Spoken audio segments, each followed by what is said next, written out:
are giving a shiur this morning, which is something very significant in my opinion. It concerns the question of the soul of a Jew versus the soul of a non-Jew. Recently there was a shiur that was given in a Midwest city by a certain Rav, and the Rav in that Midwest city got up and said, incredibly, that non-Jews have no shaychus to Ribono Shalom.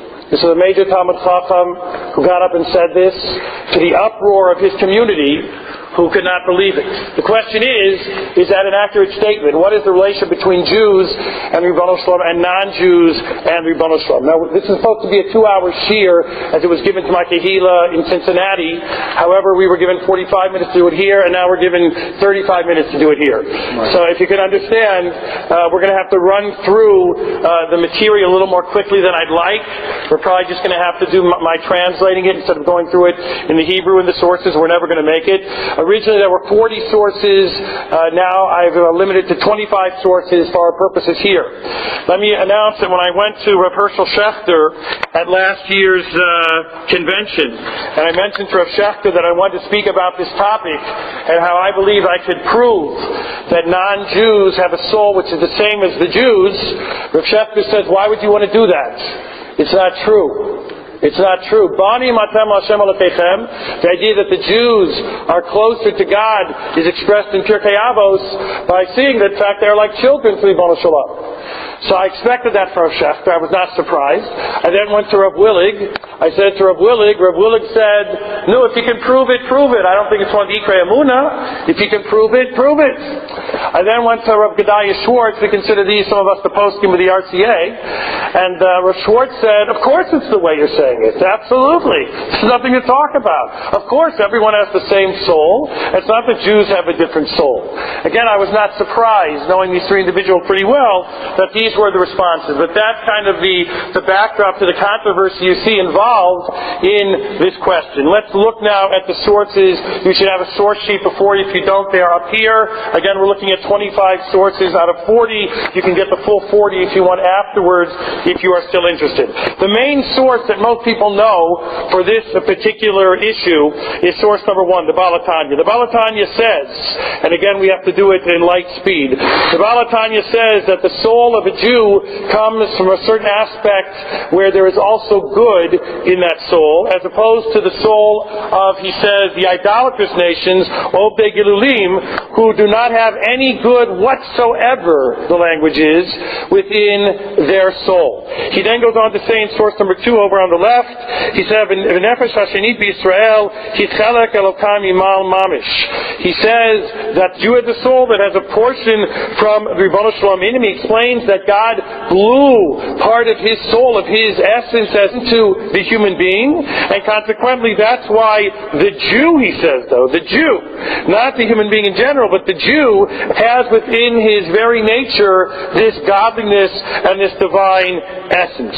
Now, it's interesting, there were those who lived at the time of the Baal HaTanya who tried to explain already that this is only talking about idolaters who do not have this divine soul. But let's say Chasidei Umot Ha'olam, those who are righteous of all nations, they would have this particular soul. This is difficult to say for various reasons. Number one, it's clear he's trying to say that Yisrael versus others. Otherwise, if it's Yisrael, what's the big deal? The pasuk he quotes is only by Yisrael. It's not by non-Jews as well, no matter how good those non-Jews are. Furthermore, the Lubavitcher Rebbe himself, who could we ask for as a better interpreter of the Baal HaTanya? The Rebbe himself, in a letter that was written to him by someone who was afraid that this language might start a pogrom, and therefore it should be taken out of the new translation of the Tanya that was just made. This was shortly after the Holocaust. So the Rebbe said that there's nothing we can do about it. Obviously we can't change the Baal HaTanya's words. And then he says this. This is the crux of the matter. In our day and age, one does not have to be a Chassid or even a Kabbalist in order to believe this way.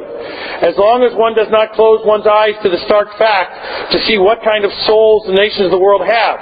For all the nations of the world were witnesses to what was going on in Germany and the countries it overran, yet remained indifferent. In light of this, the words of the Alter Rebbe, he says, may even be an understatement. An understatement that there is no good whatsoever in the souls of non-Jews. It's amazing. What about the non-Jews who saved the lives of Jews during the Holocaust? What about that? Again, Lubavitcher Rebbe also in 1960 in an interview that was had with some college students that he was speaking to. So there, when someone asked him about the question of Jew versus non-Jew and the spark of a Jew in every individual, the Rebbe said, a non-Jew, listen to this, and every created thing has a divine spark, but is not the same divine spark as a Jew. Now understand, you might say, oh, so he says non-Jews have a divine spark. But you understand, he's saying, yeah, just like a chair has a divine spark, and a plant has a divine spark, and an animal has a divine spark, so too a non-Jew has a divine spark. So the Rebbe had the opportunity to clarify what he means if it's Hasidus Olam. We're not talking about non-Jews who are tzaddikim. We're not talking about those type of non-Jews. He had every opportunity to do that, and he did not, because he won't. So see, this is not the problem of the Baal HaTanya. The Baal HaTanya was just quoting earlier sources. The Baal HaTanya did not make this up.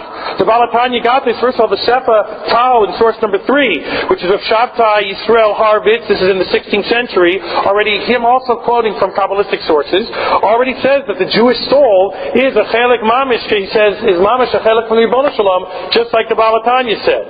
And if you see, he quotes in here again, we don't have time to do it inside, but if you look through the source number 3, you'll see that he says that just like you have a portion of something, if it's broken off from the entire entity, so that portion is just like the entire entity. It's not in its whole nature. So he says the Jew is like mamish, a part of God. It's the part of God that was taken off. Now you had to write a whole separate treatise because you can understand theologically. What do you mean? You have God and He's taken apart and He's given every little part into every individual. Is that theologically sound? Would someone understand God as being able to be broken apart into different pieces? So he had to answer this question in a separate treatise that he wrote. But nonetheless, this is his view, and it's not the view alone of the Baal HaTanya, but in fact of all Kabbalists. If you look at source number 4, this is what we're concerned about. We are not Kabbalists, most of us. However, we know Gemara, hopefully. And the Gemara says here, this is the source for this whole view in the Gemara in Baba Batra, Daf Yud Amud Bet. The Gemara says, Tanya Amar Lahen Rabban Yochanan ben Zakkai. Rabbi Yochanan ben Zakkai said, and follow, I'm going to have to translate for time's purposes. Rabbi Yochanan ben Zakkai said to his students, we have a pasuk in Mishlei that says as follows: Tzedakah tiromim goy v'chesed l'umim chatat. It says that righteousness or tzedakah will elevate the nation, and loving kindness of the nations is chatat. What does that mean, that loving kindness by the nations is chatat? So, Nana, it says, Rabbi Eliezer says the following. He said, V'amar tzedakah t'romim goy elu Yisrael. When it says tzedakah will elevate the nation, what nation? This is the Jewish nation. Yistiv u'mikamcha Yisrael goycha ba'aretz. V'chesed l'umim chatat. And the loving kindness of the nations is a chatat, is a sin. Kol tzedakah v'chesed shumoto v'kofim motzin. Whatever non-Jews do in terms of loving kindness, chet hulahed. It's a sin. She'ein amosin ela lehitadel bo. They only do it to become great when non-Jews even do chesed. Even non-Jews who saved Jews during the Holocaust. They do it just because their name will be known, their names will be written somewhere, they'll be forever remembered. It seems to say that's why they do it. That's why they do it. Very difficult to understand. That's what he says. The Marsha says Likadelbo means that they will be given long life. They do it so they will get long life from whoever their God is. That's why they do it. Now it says Rabbi Nechunya ben Hakana, or Nechunya ben Hakana gives another answer. He says even more radically, he says Tzedakah teromim goy. Tzedakah will elevate the nation. The chesed l'Yisrael, and loving kindness for the Jew. Ule'umim chatat. And for the non-Jews, they only have sin. They don't even have chesed. Even the chesed goes on the first part of the statement, and even non-Jews do not have chesed. They only have sin. Then says Rabbi Yochanan ben Zakkai to his students, he says, I like that last view, because that makes the Jews look great. They get chesed, they get tzedakah, and it's nothing left for the non-Jewish nation. It's incredible. But it says he likes this better than even his own view. And the Gemara ends up by saying, well, what do you mean? Apparently Rabbi Yochanan ben Zakkai had his own view. What was his own view? Now listen to his own beautiful view. His own view says, the last line, Keshem shechatat mechaperet al Yisrael, kach tzedakah mechaperet al umot ha'olam. His view would be that just like when Jews give tzedakah and it's a kapara for them, they do a good deed, it serves as an atonement. So too, like a korban chatat. When non-Jews do chesed, they don't have Torah, they don't have maybe the same avodah we have in terms of tefillah, tefillah and korbanos, but when they do chesed, he said he understands it means that chatat, it's like a korban chatat, it's like an atonement for them. I think we can all accept that. That sounds very nice. And yet he said, I like the other view of my Talmud better. Now, I don't know if he meant, I like my Talmud's view better, and he really meant it. After all, he had his own view. Or perhaps he meant that, my Talmud said this, very nice, because actually it elevates the Jews as well. But his own view was that this is his explanation. And in fact, if you look at the Mefarshim on this pasuk in Mishlei, the Ibn Ezra does not quote the Gemara. He says that it means like Rabbi Yochanan ben Zakkai, that it's a chatat, it's an atonement for the nations. If you look at others, the Meiri says on this Gemara that it has nothing to do with this idea. The Meiri says it has to do with idolaters especially give tzedakah after they could steal something and then give it as tzedakah and they have no prohibition. That's what the Meiri says it's talking about. He says that's their chatat. Or Shim Shofar Hirsch has a beautiful explanation concerning this pasuk.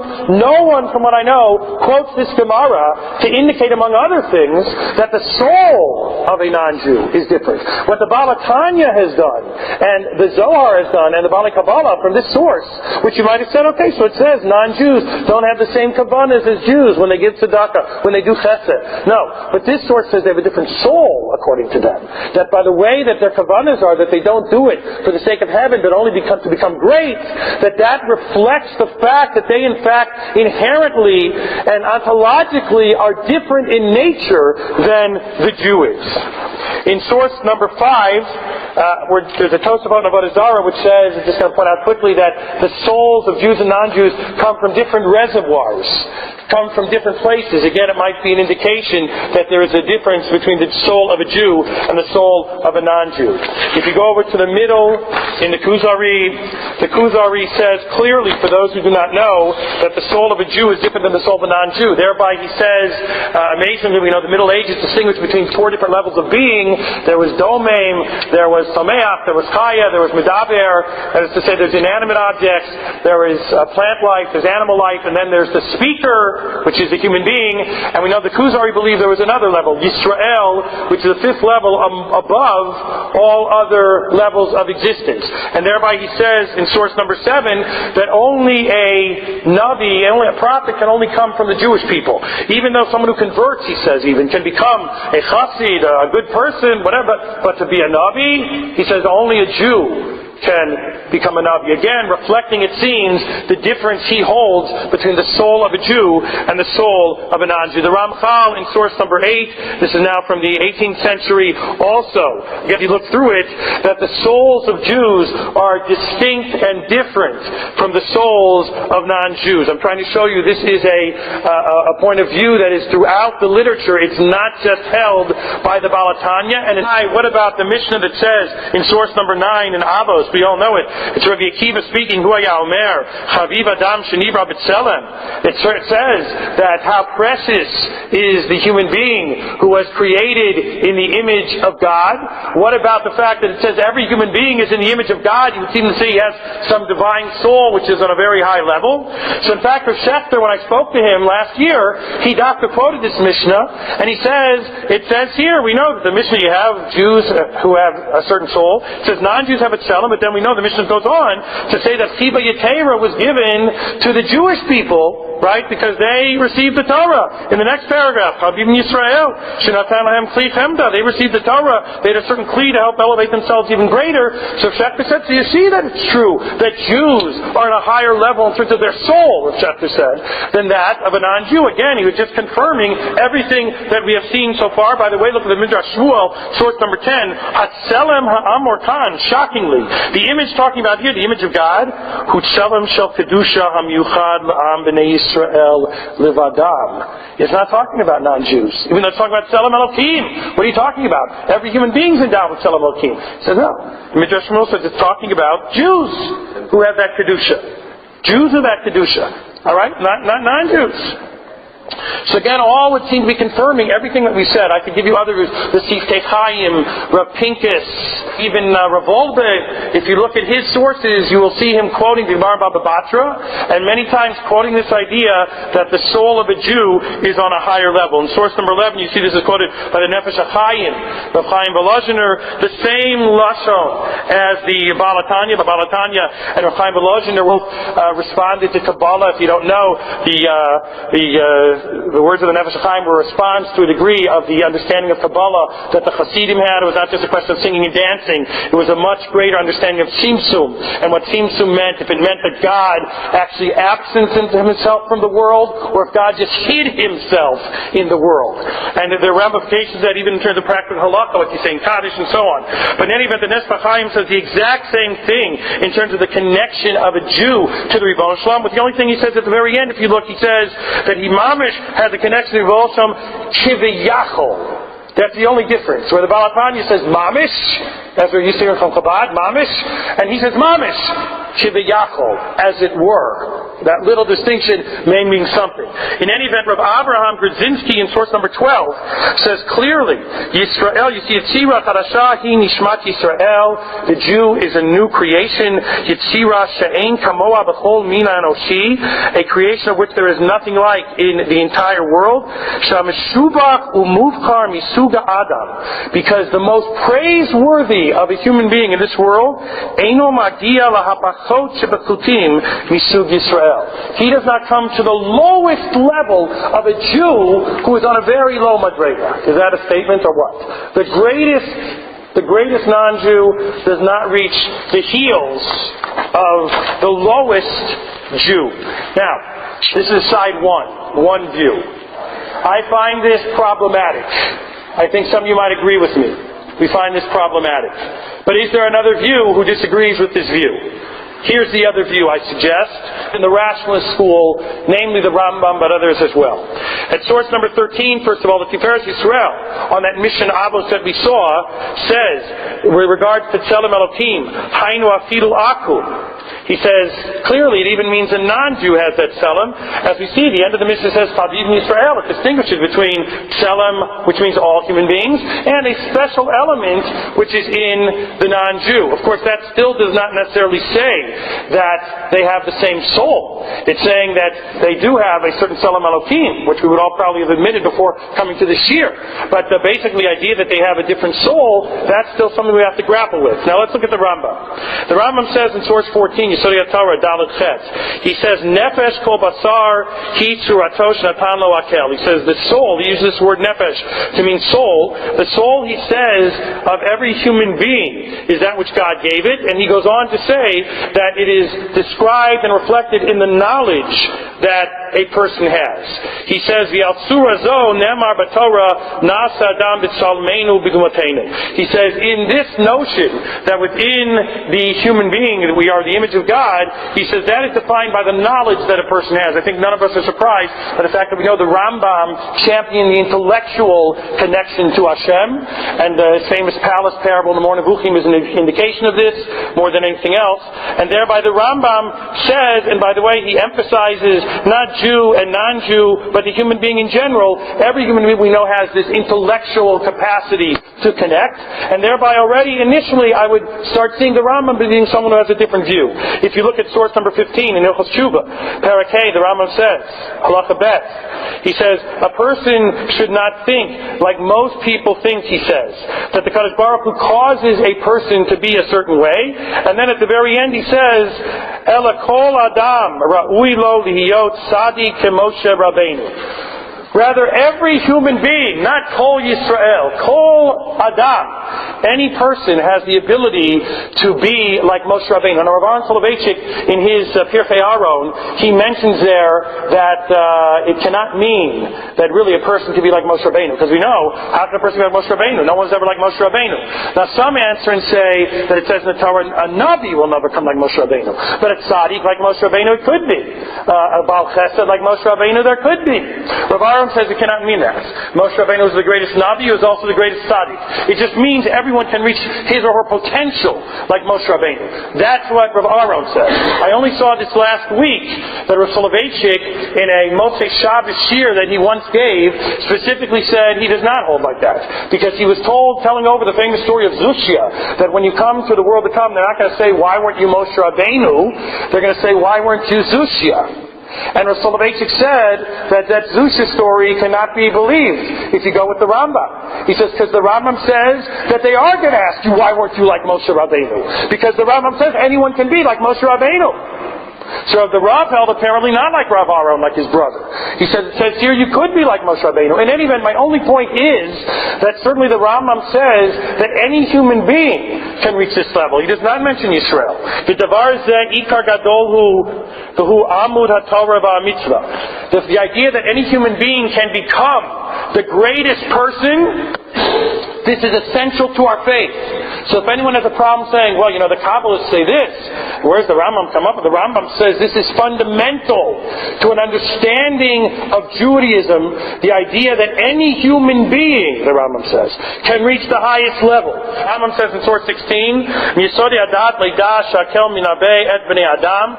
The Rambam says clearly that is a foundation of our belief, based on, he goes on to say, the intellect and knowledge a person has, that God reveals His will to human beings, as opposed to the Kuzari. He does not just reveal it to Jews, but even to non-Jews. And you have to understand that the Rambam means that to get Nevuah, according to the Rambam, you have to have the greatest intellectual development possible. So certainly non-Jews, according to the Rambam, we know it from Aristotle, who the Rambam praised was the greatest non-Jewish mind that ever lived. So the Rambam certainly holds that one is capable of reaching this high level with a non-Jew as well. If you don't believe it, look at source 17. The Rambam in Igeret Teman points out, he says there that we do not believe in the prophecies of certain Arab prophets, not because, he says, she'einam Yisrael, not because they are not Jews. That's ridiculous, the Rambam says, because he goes on to point out that in the book of Eov there are multiple individuals there who we believe are prophets, and even though they are not Jews, the book of Eov proves, he says, that non-Jews can be prophets and reach the highest level of existence. In fact, it's interesting because, there's Machlokas, the Gemara Baba Batra says that those who hold that the book of Eov never occurred. It was all a mashal. It never happened. There never was anyone named Eov. Many Mepharshim disagree with that. But in any event, that the Rambam himself says in some of his writings that he agrees with this view, that Eov was a parable, that Eov never lived. Yet he's willing in his Igeret Teman to say that it's enough that you see from the book of Eov, again, maybe if it even never happened, but that there were non-Jewish prophets in the book of Eov. That's enough to tell me that non-Jews also can be prophets.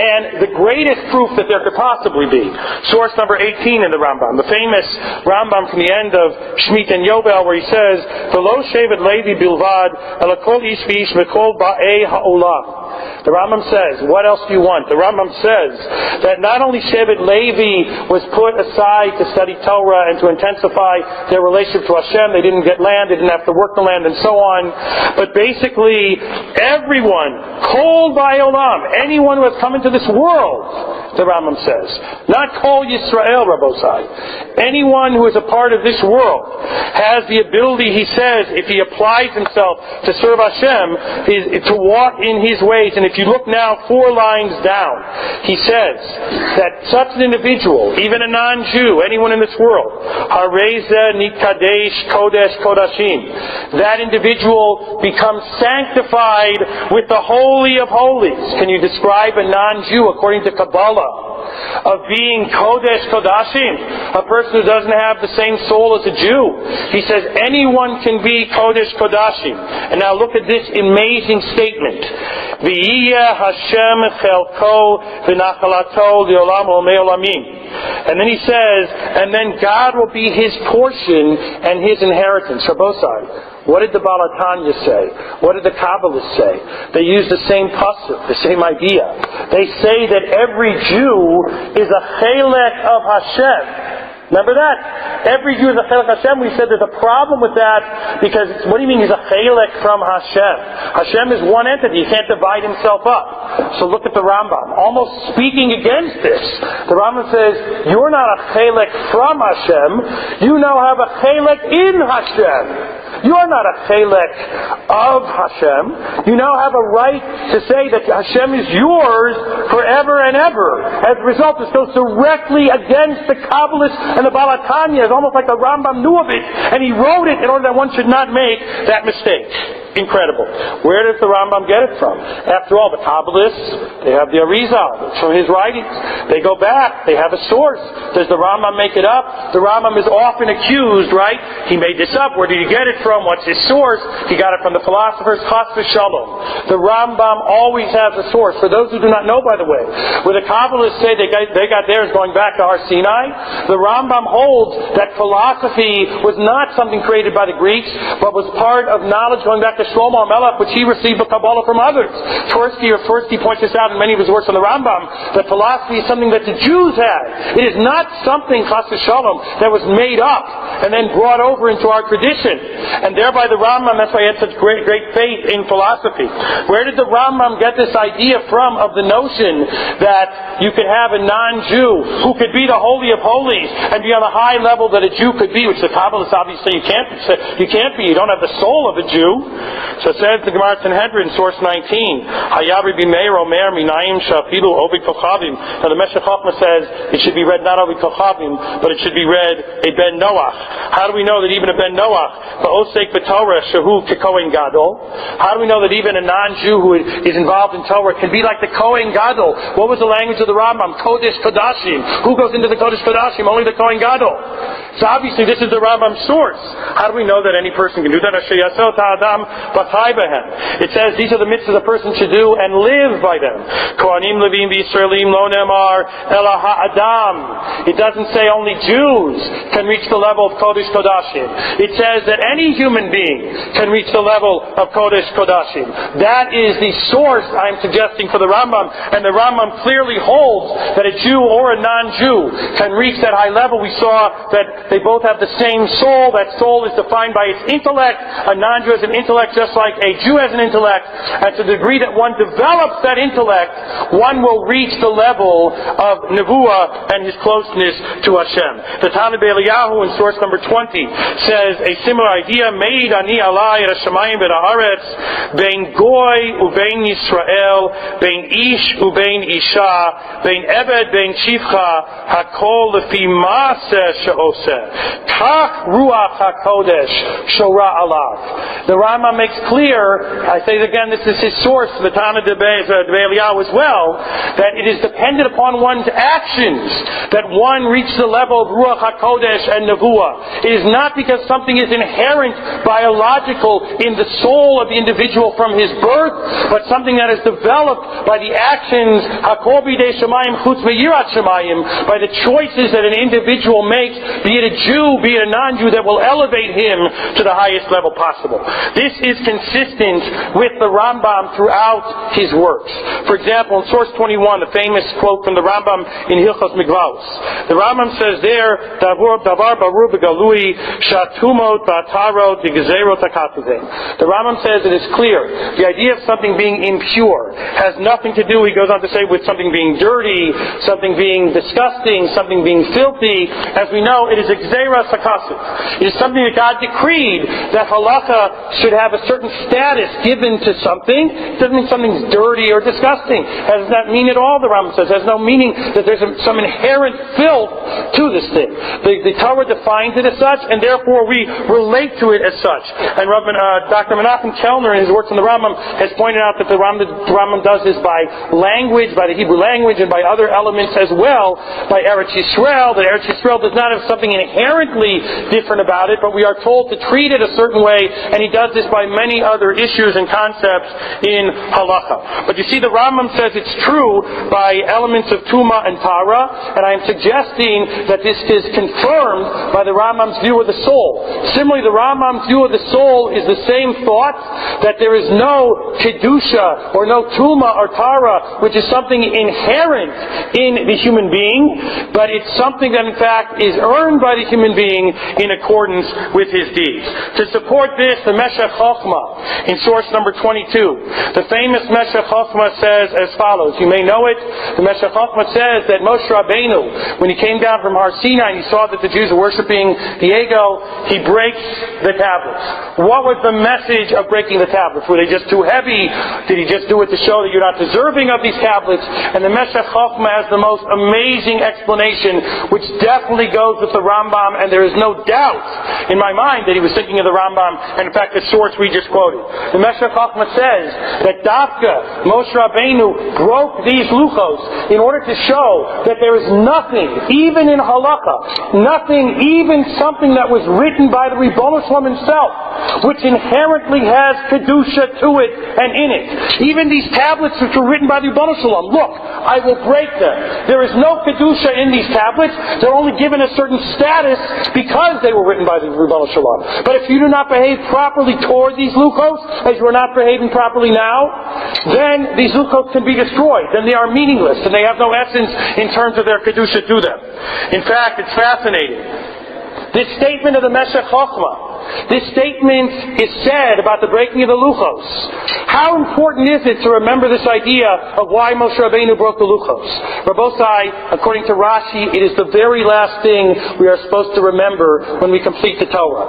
As you know, in Vizos HaBracha, source number 23, it says, "L'chol hayad hachazaka, l'chol hamara gadol, asher asa Moshe le'inei kol Yisrael." The Jewish people are told to remember the great things Moshe Rabbeinu did for them, including the thing that he did with his mighty hand. What did Moshe Rabbeinu do with his mighty hand? Maybe you would say, well, he split the sea, he held up the staff. No.